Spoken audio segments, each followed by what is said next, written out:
Listen up, guys, for the next few minutes. By the end of this, you will never look at a selfie the same way again, because I'm walking you through exactly how that photo on your phone ends up feeding a multi-trillion-dollar data economy that treats your life as the product.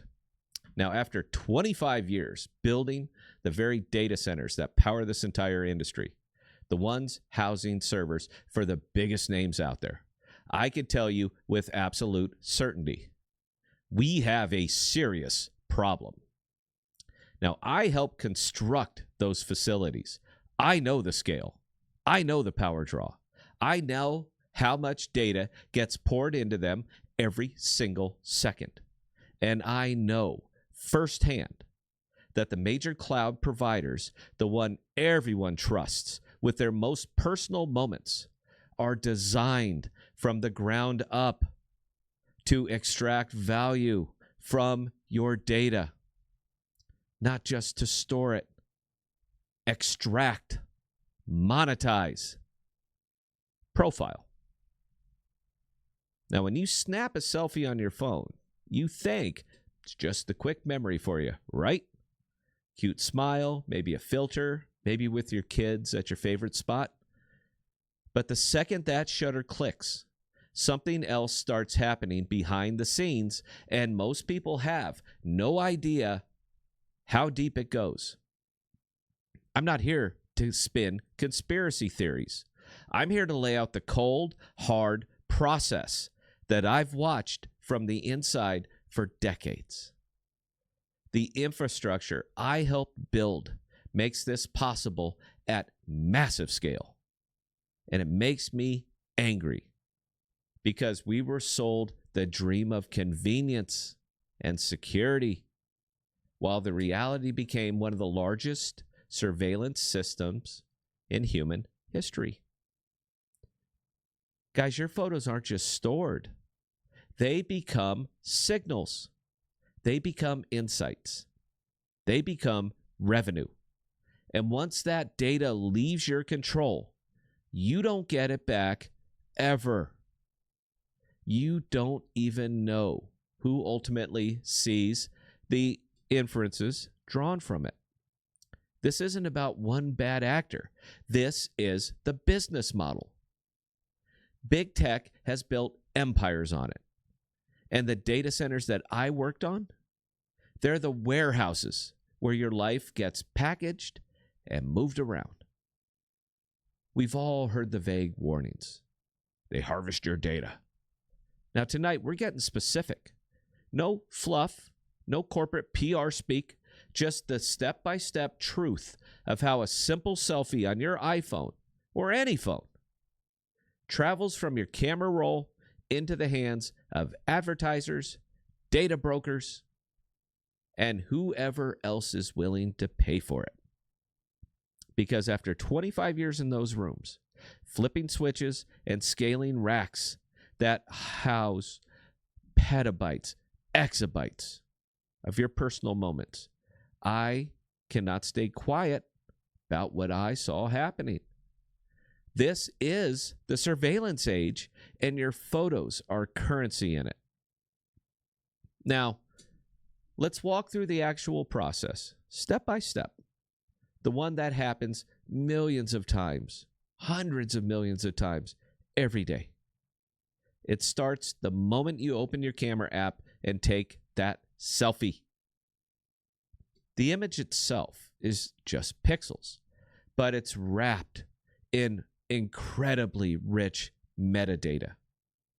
Exact GPS coordinates if location is on, timestamp, your device model, even hints about lighting or faces that the phone's AI picks up on locally. Now, many apps don't just want the new photo.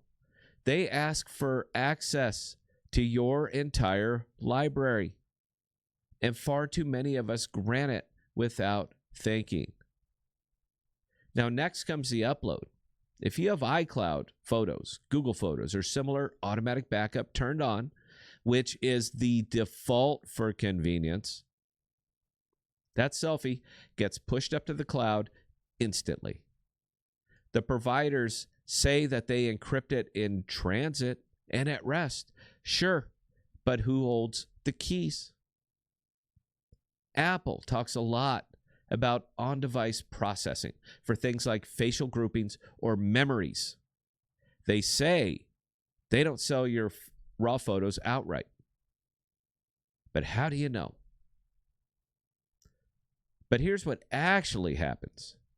Even with encryption claims, the platforms analyze the content and the patterns around it. Facial detection, objects in the background, locations you visit repeatedly, times a day you take certain kind of shots. All of it builds a profile. Your lifestyle, your relationships, your habits. This isn't always selling the photo as a file. It's harvesting the signals that the photo generates. That data gets linked to your Apple ID or your Google account. Not some of the time, all of the time. Linked to your advertising identifier, your IP address, and behavioral signals from every app on your phone. Even if you tap Ask App Not to Track. Third-party SDKs embedded in countless apps still pull metadata and feed it into broader networks. Then, this is where it gets sexy, guys, comes the real monetization layer. The big providers, they don't usually auction off your individual selfie to random buyers.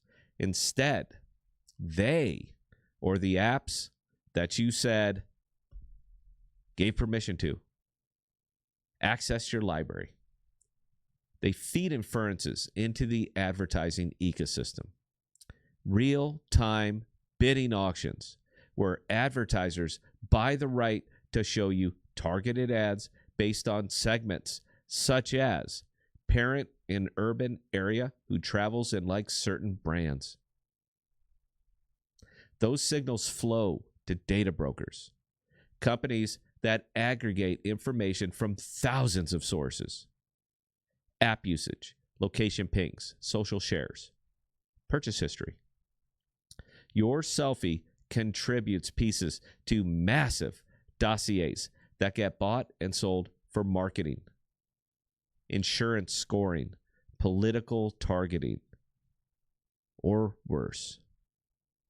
Now, anonymous data can often be re-identified when combined with other slices. It's not that hard. And remember this, once it's in the cloud infrastructure that I helped build, it's sitting on servers alongside billions of other records. Now, breaches happen. Government requests come in. Subpoenas get served. And even private backup aren't always as locked down as the marketing suggests, especially without every advanced protection setting enabled. And even then, shared albums or third-party integrations create leaks. So what's the end result? The innocent selfie that you took becomes fuel for a machine that predicts what you'll buy, where you're going to go, who you know, and how to influence you. The data economy runs on volume and precision, and photos provide both of those things in spades, because a picture really is worth 1,000 data points.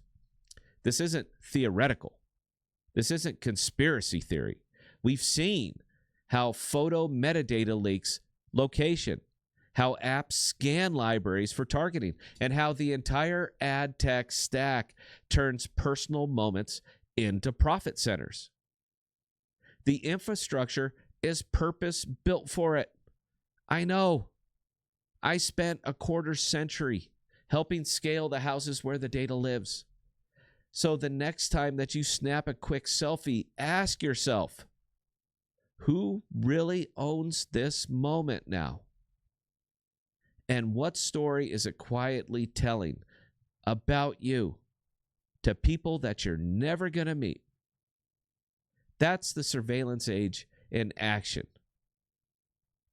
We're going to be talking about this a lot more because we just scraped the surface. But until then, stay aware out there, folks.